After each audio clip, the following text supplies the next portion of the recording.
మిత్రులారా అందరికీ నమస్తే. దేశవ్యాప్తంగా 80 లక్షల మంది ట్రక్ డ్రైవర్లు ఉన్నారనేది మనకు అర్థమవుతా ఉంది. సో రవాణా అంతా కూడా దీని మీదనే నడుస్తున్నటువంటి పరిస్థితి మనం చూస్తాము.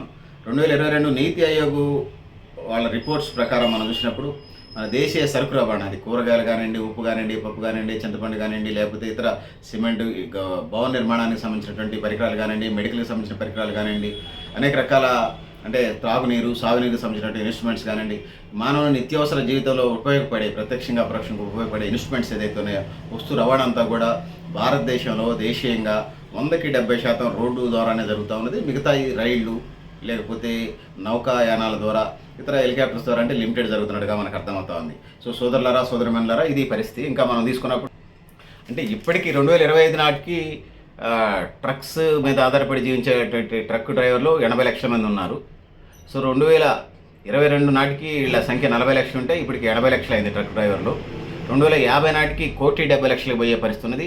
బతకలేక బడి పొందులని గతంలో అనేది వాళ్ళ జీతాలు బాగానే వస్తాయి. ఇప్పుడు బ్రతకలేక ట్రక్ డ్రైవర్లుగా, క్లీనర్గా ముందుకెళ్తున్న పరిస్థితి మనం చూస్తూ ఉన్నాం. సోదరులారా, సోదరిమణులారా, అనేక నివేదికలు ఉపాధి కోసం ఈ రంగంలోకి వచ్చినట్టుగా ఉంది. రహదారిలో వాహనాలు, ట్రక్కులు కేవలం 2% మాత్రమే ఉన్నాయి. సో మన దేశంలో 28 లక్షల ట్రక్కులు కలిపి సంవత్సరానికి 10,000 కిలోమీటర్లకు పైగా ప్రయాణిస్తూ ఉన్నాయి. 460 కోట్ల టన్నుల సరుకును రవాణా చేస్తున్నట్టుగా మనకి లెక్కల ద్వారా తెలుస్తూ ఉన్నది. ప్రస్తుతం రవాణా డిమాండ్ 2.2 ట్రిలియన్ టన్నుల కిలోమీటర్లుగా ఉంది. సో 2050 నాటికి 4 రెట్లు పెరిగి 9.6 ట్రిలియన్ టన్నుల కిలోమీటర్లకు చేరుకుంటుంది అనేది అంచనా. సో రవాణా రంగమే చాలా ప్రధానమైంది.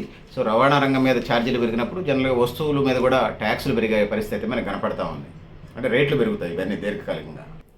ఇంకా ఇక్కడ మనకి కొన్ని లెక్కలు కనపడతా ఉన్నాయి. 2022 ప్రమాదాలు 2022 వార్షిక నివేదిక ప్రకారం మనం చూసినప్పుడు 2022లో మొత్తం రోడ్డు ప్రమాదాలు 32.9%, అంటే 1,51,997 మొత్తం మరణాలు. అందులో మరణాలు 35.7%, అంటే 55,571 మంది జాతీయ రహదారుల మీదనే యాక్సిడెంట్స్ సంభవిస్తున్నాయి ట్రక్స్కి సంబంధించి.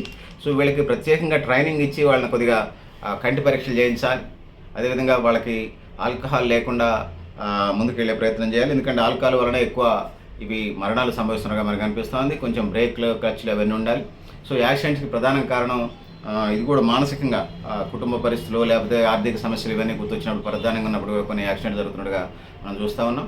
సో ఆ విధంగా వీళ్ళని ముందుకు అంటే అవేర్నెస్ చేసి ముందుకు చేసుకోవడం వల్ల ఈ యాక్సిడెంట్ రేషియోస్ని మనం తగ్గించవచ్చు. ఎందుకంటే ఒక కుటుంబంలో ఒక కుటుంబ పెద్ద చనిపోతే, అది ఆ కుటుంబం పెద్ద చనిపోతే ఆ భార్య పిల్లలకు తెలుసు, వాళ్ళ బయట ప్రపంచంలో వచ్చి బతకడం కష్టంగా ఉంటుంది. సో ఆదాయం చంపి ఇపోయినటువంటి కుటుంబాలు రోడ్డున పడ్డటువంటి ఉన్నాయి. రికార్డు దిగండి ఒక్కడి కుటుంబాలు అది లాంగ్ రన్లో తీసుకున్నప్పుడు దేశ అభివృద్ధికి నష్టం కలిగించే తప్ప మరొకటి కాదు. అందుకోసం రోడ్డు ప్రమాదాల నివారణకు సంబంధించి పెద్ద ఎత్తున అది ఉద్యమం చేపట్టాలి. ఆ విధంగా ముందుకు పోవాల్సిన అవసరం ఉన్నది అనేది చేస్తాను. ఎన్టీఆర్, కళ్యాణ్ రామ్ లాంటి వాళ్ళు ఇప్పటికే దాన్ని ప్రారంభించారు. హరికృష్ణ ఆ కార్యక్రమంలో అదే రోడ్ యాక్సిడెంట్లోనే చనిపోయారు. ఎన్టీఆర్ చేస్తున్నారు. కొన్ని యాడ్స్ కానీ ఇంకా ప్రజలు అవగాహన కల్పించే కార్యక్రమాలకు సంబంధించి సినీ నటులు, విఐపీలు వీళ్ళు రోడ్డు యాక్సిడెంట్ నివారణకు సంబంధించి మనం ఏం చేయాలి, ముఖ్యంగా యూత్ చేతులు వదిలిపెట్టి బండు తోలటం, ఈ కార్యక్రమాలు, ఈ స్టంట్స్ అవి అంత మంచిది కాదు. అది సినిమాలలో వాళ్ళు ట్రైనర్స్తోనే కొన్ని డూప్ సీన్లతో చేస్తారు.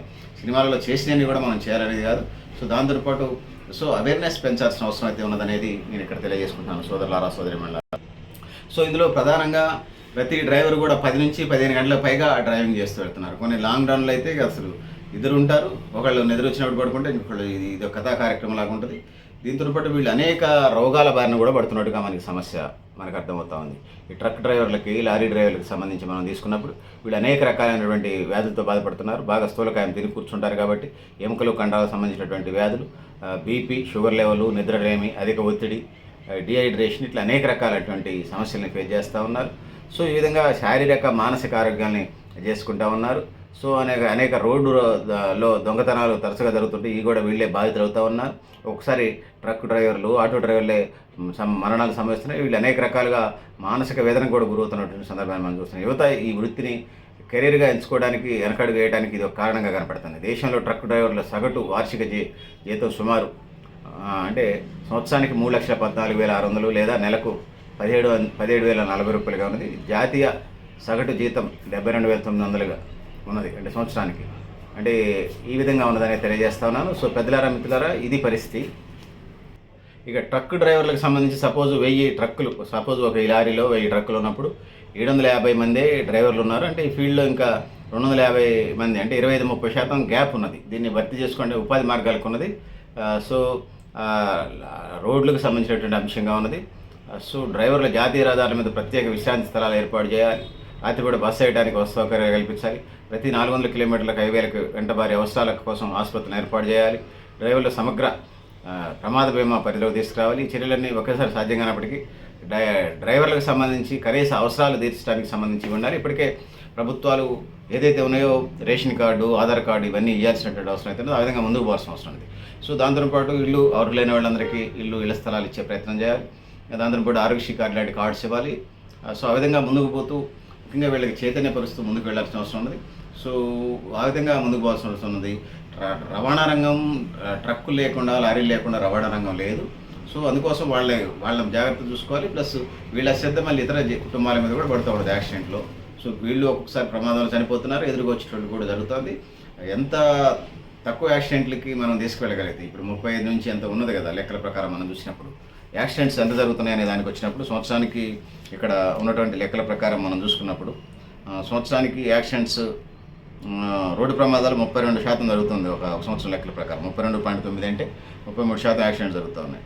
సో ఈ జరిగినటువంటి యాక్సిడెంట్లో మరణాలు 100కి 35%గా ఉన్నాయి. 100కి 35 మంది యాక్సిడెంట్లు చనిపోతున్నారు. సో ఇదేమంతా చాలా ప్రమాదకరమైన స్థాయి. వీటిని మనం తగ్గించగలగాలి.